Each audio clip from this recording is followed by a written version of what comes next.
Peppermint is a type of medicine called an antispasmodic. It helps relieve stomach cramps, bloating and farting, flatulence, particularly if you have irritable bowel syndrome.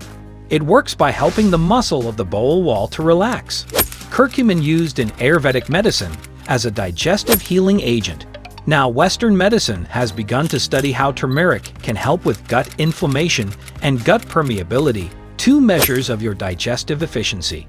Carom, cumin, and fennel seeds are known to be effective in fighting digestive problems, including gas and constipation, while Carom contains active enzymes. Cumin water secretes digestive enzymes that help boost digestion and improve gut health. Ingredients: mint, turmeric, cumin. Drink 1 glass before bed, but do not forget about contraindications. Be sure to consult your doctor before use.